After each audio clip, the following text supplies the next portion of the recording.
성도님들, 권력의 속성이죠. 권력의 주변에는 많은 사람들이 모이게 되어 있습니다. 즉 권력 가진 사람의 주변에는 많은 사람들이 모입니다. 왜냐하니 이 권력자의 상에서 떨어지는 부스럭이라도 받아서 자기 또한 권력자의 행세를 하기 위해서입니다. 그래서 역사를 보면 뭐 환관이나 외척이나 이 왕 옆에 붙어서 권세를 부리던 그런 시절도 있었습니다. 문제는 그렇게 해서라도 참 잘하면 좋은데 대부분 인간의 권력은 부정적인 영향을 행사하기 마련이었습니다. 근데 성도님들, 가끔 이런 생각을 해봅니다.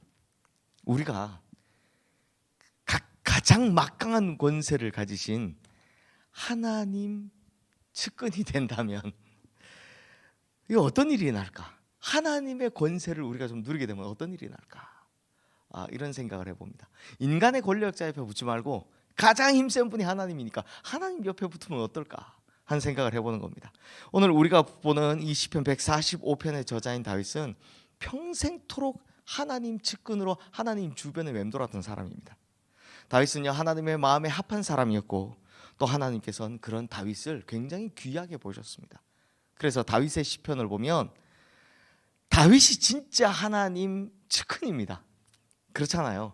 그래서 다윗이 어떻게 행했길래 도대체 하나님께서는 그를 측근해 두시고 그에게 엄청난 권세와 권한을 주셨는지, 또 어떤 축복을 주셨는지, 그 이유가 뭘까 한번 살펴보려 합니다. 먼저 우리 15절 말씀 함께 읽겠습니다.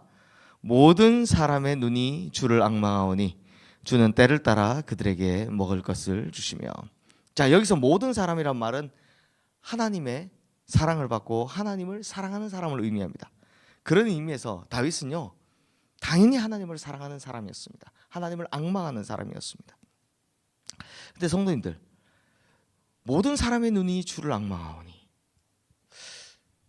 이게 참 쉽지 않죠. 왜요? 하나님은 우리가 볼 수 있는 형체가 없으시기 때문에, 우리 눈에 보이지 않기 때문입니다.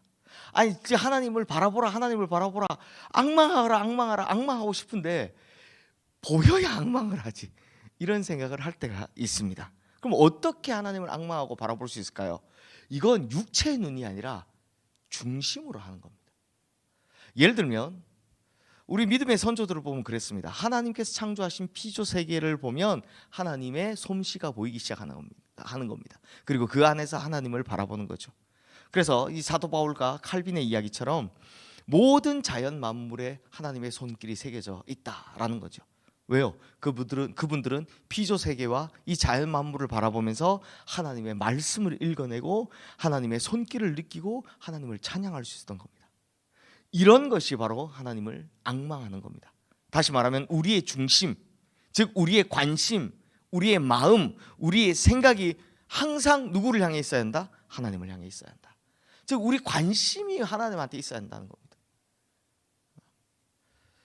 이렇게 다윗은 그의 중심을 가지고 항상 하나님을 찬양했습니다. 그러니 광야에 있을 때나 왕궁에 있을 때나 언제나 하나님을 앙망하는 인생을 살았던 겁니다. 그랬기에 하나님의 측근이 될 수 있었다는 겁니다. 이어서 두 번째로 18절 말씀 함께 읽겠습니다. 여호와께서는 자기에게 간구하는 모든 자, 곧 진실하게 간구하는 모든 자에게 가까이 하시는도다. 자, 가까이 하시는데 어떤 자에게 가까이 하신다고 합니까? 다윗은 진실하게 뭐하는 자? 간구하는 자. 다윗은 하나님께 간구하는 자였습니다. 실제로도 하나님께서는 절대 이런 사람을 멀리하지 않습니다. 우리 새벽 기도 나오시는 분들 감사하십시오. 어떤 사람을 멀리하지 않느냐? 부르짖는 자, 하나님 앞에 간구하는 자, 그 마음의 소원을 아뢰는 자는 하나님을 측근으로 삼으십니다. 실제로 다윗은 광야에서 길을 잃었을 때나 혹은 어디로 가야 할지 모를 때나 사울의 칼날이 자기 목을 조여올 때나 아니면 어디로 숨어야 할지도 모를 때나 그때마다 하나님께 부르짖고 간구했습니다. 우리가 쭉 봐오지 않았습니까?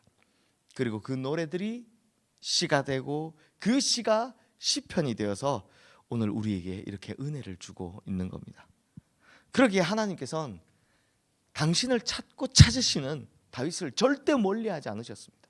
항상 광야에 있을 때나 성전에 있을 때나 왕궁에 있을 때나 그를 가까이 두시고 그를 곁에 두셨던 겁니다. 그러니 성도님들, 우리도 마음이 힘들고 어려울 때 보이지 않지만 하나님 앞에 나와서 부르짖고 간구하면 하나님께서 우리를 어디에 두신다? 하나님 곁에 두신다. 가까이 두신다. 그리고 보살펴 주실 줄로 믿습니다. 계속해서 우리 19절 말씀도 함께 읽겠습니다.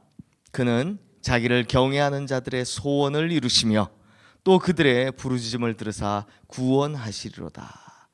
자, 여기서 다윗이 말하는 측근은 어떤 사람이다? 하나님을 경외하는 사람이다. 요거 쉬운 말로 하면 하나님 앞에 예배드리는 사람이다 라는 겁니다. 다윗은요, 이게 주일날만 교회에 나온 게 아니라 그의 일생 자체가 항상 예배드리기를 즐겨하던 사람이었습니다.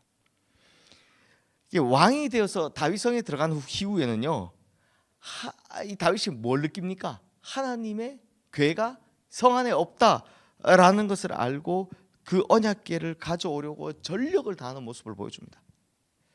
비록 실수도 있고 또 엉뚱한 짓을 하기도 하지만 그러다 하나님의 언약궤를 진짜 모시고 돌아오게 될 때 다윗이 얼마나 기뻤습니까? 그때 뭐 했습니까? 우리 성도님들 흔히 아시기를 바지가 흘러내릴 정도로 춤을 췄다, 라고 하는데, 요거는 목사님들이 과하게 지어내신 말이지 성경에는 없는 말입니다. 이제 잘 아셔야 됩니다. 바지가 내려간 적은 없고, 정확한 말로는 성경에 보면 이제 사무엘하 6장 14절 20절에 나온 건 배로 만든 에봇이 뭐냐면 조끼입니다. 제사장들이 입던 조끼. 그 다윗이 그 들고 늘 다녔거든요. 그 에봇 밖으로 몸이 드러날 정도로.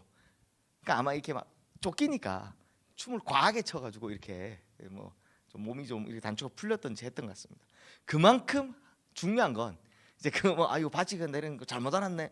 그게 아니라 그만큼 하나님 앞에 기뻐하고 기쁨으로 예배하는 사람이었다는 겁니다. 또 다윗은요, 사울에게 쫓겨 광야를 떠돌 때도 또 압살롬에게 쫓겨서 다시 광야에 숨을 쓸 때도 항상 다윗이 우리 시편에서 보았지 않습니까? 어떻게 합니까? 성전을 향하여 예배드립니다라고 했던 사람입니다. 성전에 가서 예배드립니다가 아니라 못 가니까 어떻게라도 한다고요? 성전을 향하여 예배드립니다. 이건 다윗도 그렇고 다니엘도 그렇고 그렇지 않습니까? 다 하나님을 가까이 하려고 노력하는 사람을, 예배하는 사람을 하나님이 가까이 할 수밖에 없는 겁니다. 하나님 측근에 두실 수밖에 없는 겁니다. 그러니 성도님들, 이 새벽에 나와 하나님 가까이에 가려고 하는 우리 성도님들 참 귀한 분입니다. 갑자기 오늘 굉장히 좋으시죠? 아니 그렇습니다. 성경이 그렇게 이야기를 하고 있습니다.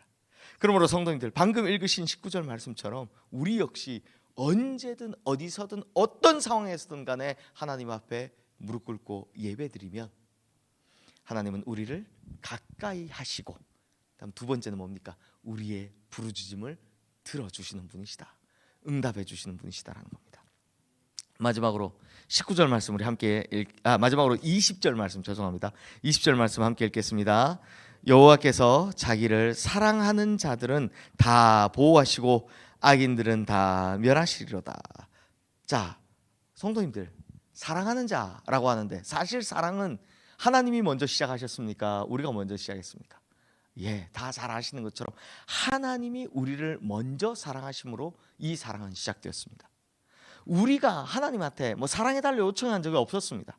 하지만 하나님께서 기꺼이 우리를 먼저 사랑해 주셔서 죄 가운데 있는 우리를 긍휼히 여겨주시고 또 사랑하는 아들 독생자 예수 그리스도를 보내주셔서 우리를 건져주시고 그 사랑을 표현하셨습니다. 자, 그렇게 엄청난 사랑을 받은 우리라면 당연히 이제 하나님께 우리의 사랑도 올려드려야 하는 거, 보여드려야 하는 거 마땅하지 않습니까? 또 우리의 사랑을 받으신 하나님께서는 그러면 우리가 더 사랑하면 하나님은 더 큰 사랑으로 우리에게 갚아주시는 겁니다. 이것이 사랑의 순환입니다. 하나님이 먼저 시작하셨지만 저도 하나님을 사랑합니다 라고 이 사랑을 올려드리면 하나님은 더 크게 사랑하시고 우리는 더 큰 사랑을 또 주님께 드리고 하나님은 또 더 큰 사랑을 주시고, 이 사이클이 계속 돌아가는 걸 누구를 통해 봤습니까? 다윗을 통해 우리가 이 시편 145편이 올 때까지 다윗을 통해 우리가 봤던 겁니다. 사랑하는 성도님들, 그러므로 우리는 세상 그 무엇보다 하나님을 사랑하는 자가 되어야 합니다. 생각해 보십시오. 아무리 그냥 이 세상의 권력자 곁에 있는다 할지라도 그 세상의 권력자를 진정으로 사랑하지 않으면 그 결론이 어떻게 됩니까? 우리 역사에서 보지 않습니까? 어떻게 됩니까? 배신 혹은 떠남, 뭐 이런 그 비참함 아닙니까? 마찬가지입니다. 하나님 곁에 억지로 있으려고 하면요, 뭐 자꾸 목사님이 자꾸 주님만 바라보라, 하나님 곁에 있으라 그래서 그거 억지로 하려고 그러면요, 안 됩니다. 그게 됩니까? 뭐부터 시작해야 한다? 하나님을 사랑하는 것부터 시작해야 한다. 하나님을 사랑해야만 평생토록 그 옆에 있을 수 있습니다. 일정 기간은 할 수 있겠죠. 하지만 한평생 다할 때까지 하나님을 앙망하고 부르짖고 기도하며 예배하는 인생을 살려면 결국 하나님을 사랑해야만 가능하다라는 겁니다. 그렇게 우리가 하나님을 사랑하면 하나님은 또 더 크신 사랑으로 우리에게 사랑을 갚아 주실 것입니다. 또한 하나님을 가까이 하면, 오늘 이 내용에 쭉 나오는 내용이지만 뭡니까? 우리 인생의 문제를 하나님께서 다 해결해 주신다는 겁니다. 다윗이 그랬던 것처럼.